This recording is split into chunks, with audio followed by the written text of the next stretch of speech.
नमस्कार दोस्तों, आप सब देख रहे हैं टॉप या न्यूज चैनल में। आपके साथ आपका भाई संजीव कुमार शुक्ला। साथियों, खेसारी लाल यादव जी का झारखंड में भव्य स्वागत हुआ। आप लोग देख सकते हैं वीडियो में और साथ ही फोटो में। दोस्तों आप लोग देख सकते हैं खेसारी लाल यादव जी का जलवा, वहां पर काफ़ी ज़्यादा दर्शक पहुंचे हैं। दोस्तों खेसारी लाल यादव जी जिस जगह पर पहुंचे, यहाँ पर शादी समारोह था। जी तो 51 लोगों का शादी कराया गया था। उसी शादी समारोह में खेसारी लाल यादव जी पहुंचे हैं। आप लोग देख सकते हैं कितना अच्छे तरह से स्वागत किया जा रहा हुआ। उसके बाद दोस्तों देख सकते हैं कि हाथ में तलवार धकर और बोला गया है कि खेसारी लाल यादव जी कितने बहनों से राखी बंधवाए हैं और उनका रक्षा करेंगे। वहाँ पर खेसारी लाल यादव जी के लिए बहुत सारी बात कही जा रही है, उनकी प्रशंसा की जा रही है कि ट्रेंडिंग स्टार खेसारी लाल यादव जी ऐसे हैं वैसे हैं, यानी कि उनकी प्रशंसा पर प्रशंसा की जा रही है।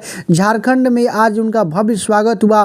कल जाने वाले उत्तर प्रदेश में, कल उत्तर प्रदेश में उनका स्वागत होगा। कल उनका वहाँ पर शो होगा। आप लोग देख सकते हैं कितना दर्शक वहाँ पर आए हुए हैं, बहुत ज़्यादा दर्शक।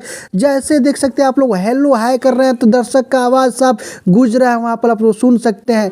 तो दोस्तों अभी का फिलहाल यही अपडेट है। फिर से मिलते हैं लेटेस्ट अपडेट के साथ। तब तक के लिए टेक केयर, बाय बाय।